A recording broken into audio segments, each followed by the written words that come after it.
Today's story is about a cheating ex-wife who tried to move on to the other man, saying, "I'm gonna be a CEO's wife."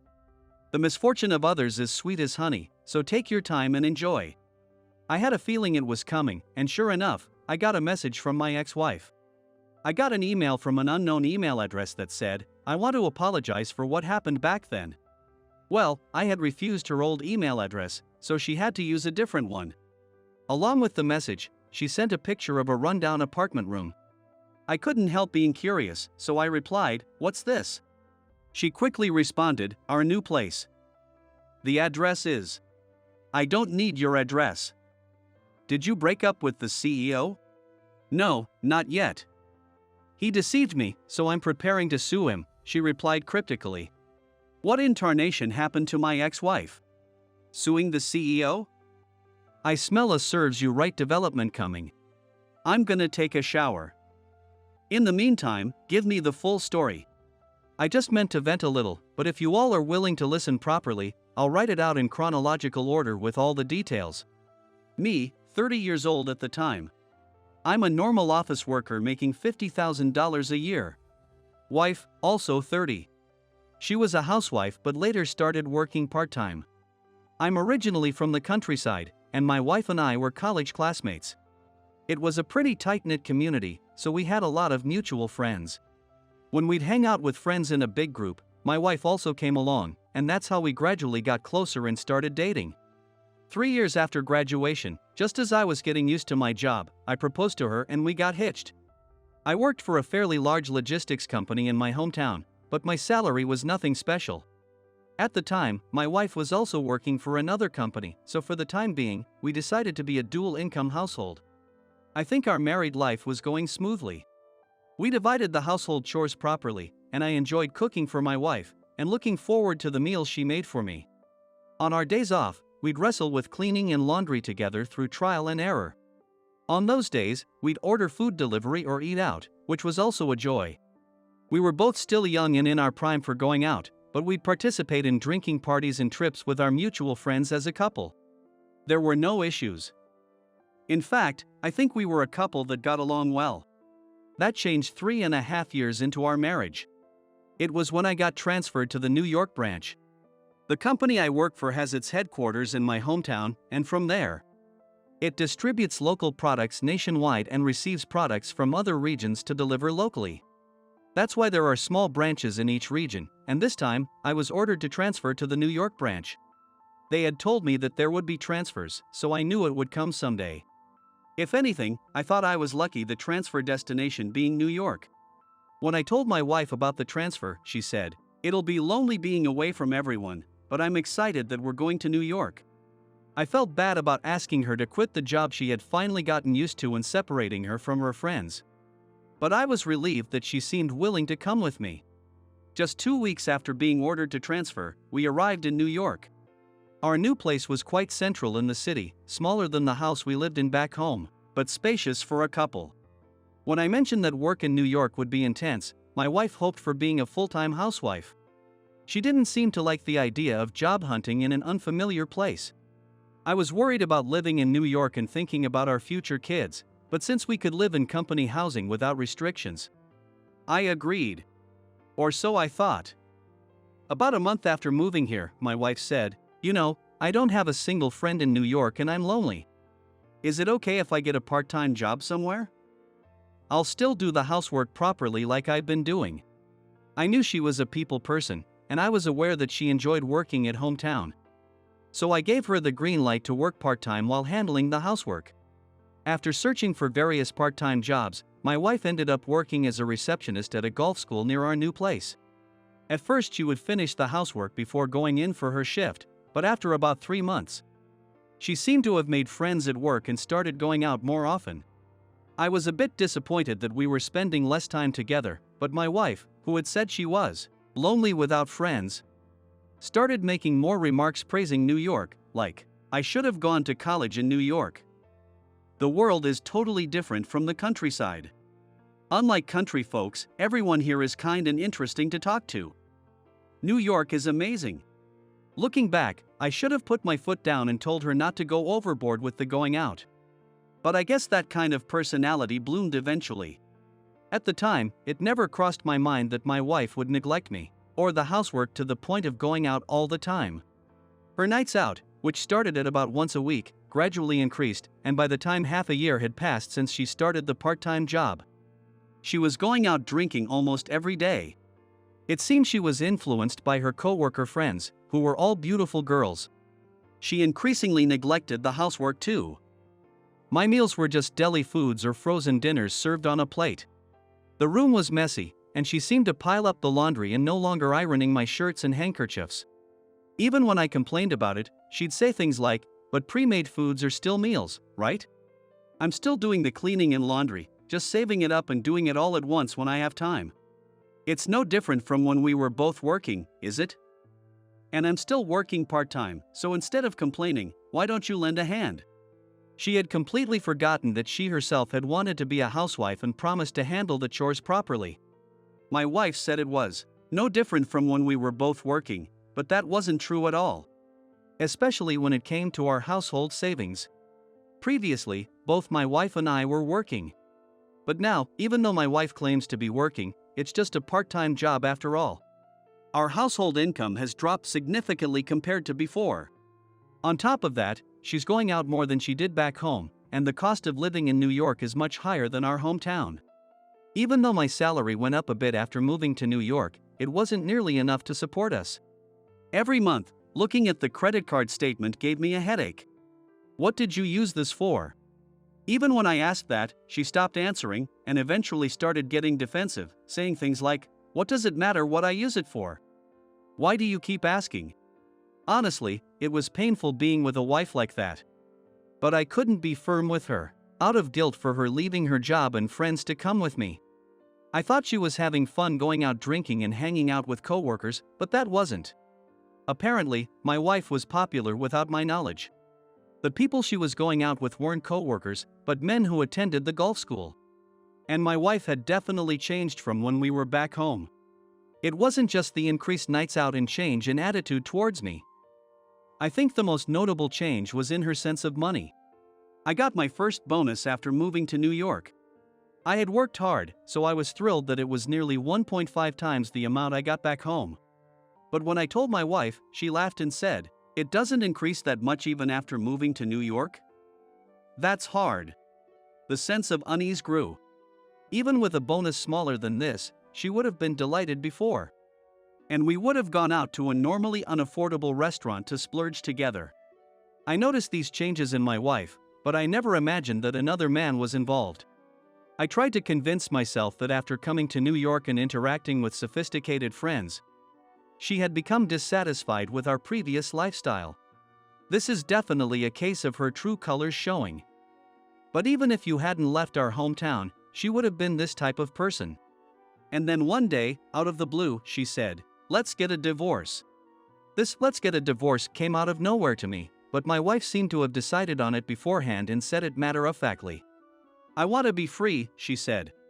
When she said that like it was the most natural thing, I asked, "What do you mean, you want to be free?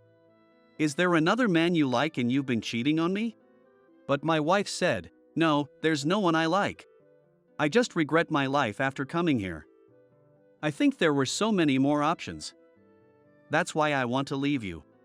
We're both still 30, so I think we can start over." That's all she answered with a smile. I was stunned by my wife's sudden declaration of divorce and couldn't say anything. Ignoring my reaction, she took a suitcase out of her room and said, "I'll be staying at a hotel for a while. Let me know when you've made up your mind to divorce," and tried to leave. I thought I had to stop her and I grabbed her arm, but she said, "You're trying to talk it out, but I've already decided. Talking will just be a waste of time." And she left the house, leaving me in a daze. It was so sudden that my emotions couldn't keep up, but I gradually understood from her leaving and her attitude that we couldn't start over. I felt sad, hurt, frustrated, and my emotions were a mess. I called and emailed her many times, but she must have blocked my number because I couldn't get in touch with her. In that state, I cried all night and fell asleep from exhaustion. When I woke up the next day, my eyes were swollen as expected, and I was in no condition to go to work. I called in sick to the company. Then I decided to contact my sister. I felt a little embarrassed relying on my sister in my 30s, but she had moved to New York 15 years ago, got married, and is still living there with her husband and 2 sons. It was the middle of a weekday, but my sister, a housewife, answered the phone. Just from my hello, she said, that voice. Something happened, right? I'm coming over, so email me your apartment address. She spoke quickly and hung up. When I emailed her the address as she said, she replied, I'll be there in an hour, so wait for me. I'll buy you some cake or something. Sure enough, my sister arrived an hour later. After listening my whole story, my sister said, your wife is working part-time now, right? Yep, something's definitely up. She wouldn't say she wants a divorce with just a part-time income, normally. What do you mean? It means your wife is having an affair. She left because the other man is going to support her. With my sister's words, I realized she was right. The golf school where my wife worked was a good part-time job, but it wasn't enough income to live alone in New York. You got it now? You were cheated by your wife. Saying that to me, my sister started searching for something on her phone and showed me the screen. It said, Private Investigator. When I tilted my head, my sister said, your wife probably thinks she's fooled you, so if we hire them now, I think we can get some evidence. If you're off today, I'll go with you, so let's try hiring a PI. She stood up, saying that, and grabbed my arm. My sister seemed more fired up than me, like she was enjoying it, and at the PI office, she did most of the talking with the person in charge. According to them, since we didn't know where my wife was right now, it would take about a month to secure evidence. Listening that, my sister told me, ignore your wife no matter what she says until you get the evidence. And you absolutely can't agree to reconcile or divorce until 2. I returned home with slightly heavy steps. At home, I was absent-mindedly watching TV when I suddenly got curious and went into my wife's bedroom to rummage through her closet. In the back of the closet, there was a large box. Inside were so-called adult toys and an envelope containing $3,000. I got shocked, and I immediately contacted my sister. Those can be used as evidence too, so make sure to keep them safe. And there might be more stuff, so keep searching a bit more. I continued searching my wife's room as instructed, but I didn't find anything else suspicious. If I had to say, I found a few flashy outfits I'd never seen before. I took pictures of those too, just in case. Nice job, sis. I love the occasional capable sister stories that pop up in situations like this. I'm truly grateful. If I were alone, I probably would have moved much slower. The PI said it would take a month, but since she ran away from home, the evidence was gathered in a week. My wife had moved into her boyfriend's fancy apartment. I contacted my sister about it and we arranged to meet and get the results together. Her lover was a young CEO who had just quit his job and started a company. Apparently he was a customer at the golf school where she worked. The PI explained this while showing us the boyfriend's company website and his social media. His business was some web service where it was unclear how it would generate revenue. His social media was full of bragging, and the rest was all sparkly, dreamy nonsense. It seems he thought belonging to internet communities and golf schools was a status symbol. There was even a post saying, I've been really into golf lately. I started to expand my network, but now it's become one of my hobbies. He was definitely the type I can't stand. I couldn't understand at all why my wife was drawn to this idiotic man. And my anger towards her started bubbling up. She lied to me and declared divorce to be with that shady guy, and moved in with him before the divorce. She made a complete fool of me. I felt like I was going to lose my mind from anger at my wife. My sister drove me, who was a bit panicked from anger and agitation, back to the company housing and stayed with me until I calmed down. Once she confirmed I had settled, she said, now that we have evidence, let's contact your wife and this man right away and put an end to this. She urged me to reach out to my wife. I contacted her as my sister said. She answered my call right away. At first, her voice was bright and cheery. Hello, dear? Have you finally decided to divorce me? But when I interrogated her about the affair, her voice lowered. Were you snooping around? You suck. Yeah, unlike you, I don't sneak around living with another man before the divorce. Then I'll say it clearly. After coming to New York, I realized I was living in a narrow world. It's not your fault. But I think getting married was a mistake now. The kind of person who suits me was on a higher level. I just didn't know that. But now I've realized it, so of course I want to start over. Right? I've decided to become a CEO's wife. My boyfriend can make that dream come true. I was speechless at how delusional she was. She ignored me and kept going on about her dream, saying becoming a CEO's wife so and so. I was fed up with her, and I hung up and tried to contact the boyfriend, but apparently he was with her. He says he'll make me happy, and I've decided to make him take responsibility. Right? Realizing that, I told her to put him on the phone. She was reluctant, but when I said more firmly, "Put him on," she passed the phone to him. The boyfriend sounded more flustered than I expected when he answered, and seemed quite panicked knowing I had evidence. I'm terribly sorry for what I did to you. I never thought it would turn into such a big deal. He just made excuses. That irritated me. You run a company, right? I investigated everything. And you just started the company, didn't you? Shouldn't you be prioritizing work right now? This is no time to be messing with a married woman. When I yelled that, he said in a meek voice, "You're absolutely right." Even with evidence, I was surprised he admitted it and apologized so readily, so I was about to bring up compensation. But my sister, who was listening, said, "It's better to go through a lawyer for stuff like alimony, or it could get messy." So I said, "A lawyer will contact you about the divorce and alimony details." Well then, good luck with that woman, and hung up. As I hung up, the boyfriend was panicking, going, "Ha? Alimony. What?" That reaction was a bit satisfying. After that, I hired a lawyer my sister had already looked into, and demanded $20,000 each from my wife and her boyfriend. The boyfriend apparently pleaded to the lawyer many times, "I just started my business and don't have money. I can't possibly pay $40,000 for both of us." But the skilled lawyer presented conditions well if he reduced the amount or refused to pay. In the end, he must have borrowed from his parents, because the $40,000 was transferred in full a month after I made the demand. From that alimony, I sent amusement park tickets for my sister's whole family as a token of my gratitude. Well, that year I did a lot to make it up to my sister, as she said. For about half a year after that, I would get angry whenever I remembered my cheating ex-wife. But I became able to sincerely think that I'm glad I didn't spend my life with a woman with that true nature. About a year later, when my sister tried searching the boyfriend's website, the site itself had disappeared and couldn't be accessed. She warned me that if the boyfriend's business failed, I might hear from my ex-wife, and sure enough, that's what happened. As I was writing this, I got a call from an unknown number on my work phone. It was the ex-wife.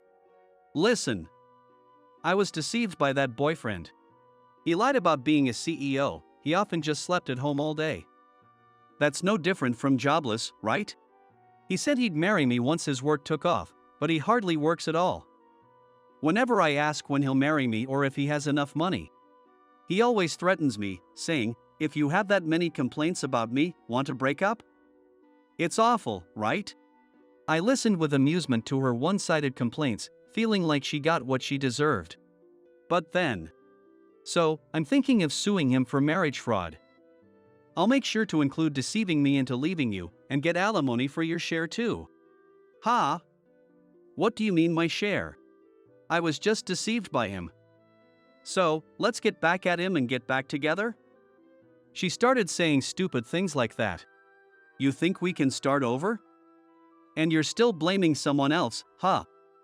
Before it was my fault, or our hometown's fault. Now what? It's the boyfriend's fault? I don't know what kind of guy he was, but you're the one who chose to leave me for that nonsensical man. When I said that, she got mad, yelling, "Why don't you understand? I was just deceived." I got fed up, so I hung up and blocked her new number like I did with the old one. Seems like my cheating ex-wife is having a rough time, and while I feel like she got what she deserved, she seems to think about some troublesome things. I blocked her, so I hope she doesn't drag me into any more stupid stuff. Dang, your ex-wife is something else. How was she raised to go through life shifting blame like that? Do you still live in company housing? If so, shouldn't you move? I'm scared your ex-wife might just leave her boyfriend and come back to your place. 1 month later. I previously wrote about my cheating ex-wife who said she was going to become a CEO's wife. Well, here's an update. Even though I blocked my ex-wife's new phone number and email address, about 2 weeks later, she contacted me again from another address she made. This time, the message said, "That boyfriend told me to work at a brothel." I refused, but it seems he already made a deal. And now I'm being taken to some unknown shop. I'll send you the address, so come help me. I laughed at how suddenly it turned into some vulgar drama plot. Even though she sent me a message saying, "I'm leaving him." So can we make up? When I refused, she decided to stay with him? That was easy to figure out, and I almost burst out laughing. Work at a brothel or whatever you want, geez. But I never wanted to get involved with her again, so I changed my email address. While I was at it, I also told all my hometown friends about everything with my ex-wife. Until now, I had kept quiet about the cheating since it was her hometown too. But I thought if things really didn't work out with the boyfriend, she might brazenly go back and ask for my contact info. No way I was letting that happen, so I gave them all the details. Even about the brothel stuff. I also took the advice and arranged for a different company housing, so I should never run into my ex-wife again. I feel refreshed, so I figured I'd report in. If anyone remembered, thanks for sticking with me to the end. 1 month later. According to my friend, my ex-wife broke up with the boyfriend and went back to our hometown. Out of curiosity, he went to see her, but apparently she just complained about New York. Of course, my friends said they have no intention of seeing her again. A fitting end to the story. Thanks for the update. I look forward to your friend's solidarity.